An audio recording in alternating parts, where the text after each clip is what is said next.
Well, we have another Dusty Rhodes story that apparently is from a shoot interview. This was sent to CornyDriveThru at gmail.com from Steve in Frederick, Maryland. There's a shoot interview in which John Nord tells a story about his time in AWA, in which he describes how heavier wrestlers would wedge toilet paper. What? He describes how heavier wrestlers would wedge toilet paper up in their ass cracks to help control the smell a bit. Apparently the boys had a pretty awesome name for it, a muffler. Nord tells a story about how he was wrestling Dusty Rhodes, and Dusty's muffler fell out mid-match. Questions? 1, this story seems kind of a stretch, and a lot of the details don't add up in the particular timeline, but listening to this video, could the story be accurate, at least mostly as described? 2, if not, was the practice of wedging toilet paper between their butt cheeks an actual known practice by heavier wrestlers for hygiene purposes? And finally, question 3, if so, do you have any personal stories involving muffler mishaps you would like to share? Where do I start? I have never heard of the muffler. Now, but here's the thing. I'm not saying necessarily John Nord was even a liar.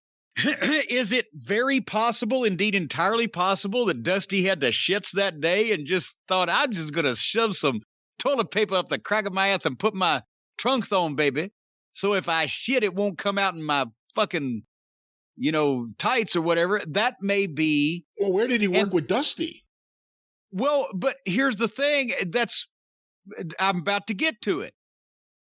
Dusty didn't work at the AWA at that period of time that Nord was around, so I don't know where they crossed paths, but I'm willing to, okay, that happened somewhere in the wide world. Was Dusty Rhodes capable of it when the shit fell out, when the toilet paper fell out, just to be specific, was he capable of taking and creating a backstory and ribbing a guy? My muffler fell out, baby. Yes, on the spot, yes, he could have done that. And Nord was not, he didn't grow up around wrestling. He wasn't around wrestling very long, and he may have been one of those guys that was easily convinced of things, and he may have thought that was the whole goddamn deal. I don't know, but we worked with Dusty many times. Nothing ever fell out of his tights. And he never even wore his tights in the locker room. He was famous for walking around with his maybe he'd have a fucking baseball cap on and probably have his cowboy boots on, but he'd be completely naked otherwise, and I never saw any toilet paper hanging out of the crack of his ass. Have you ever heard of this practice? The practice is a new one on me also. So I'm thinking that but a lot of this shit, you can see where there would be truth to it the way the guy tells it, because Dusty Rhodes is entirely capable of fucking having something, ribbing John Nord or anybody else on having something falling out of his ass, so I can't say that. But I mean, that's a fucking thing. Jackie Fargo used to walk in the locker room. He'd be completely naked. He'd be around the new guys, and they'd sitting on the bench, and he's walking around. Hey, has anybody seen my toothbrush? And he'd turn his back on them and bend over to look under somebody's bag, and the toothbrush would be sticking out of his ass. And he'd just wait to see if anybody bothered to mention it. That's only the second worst thing a Fargo brother did in the locker room to initiate new wrestlers. Yes.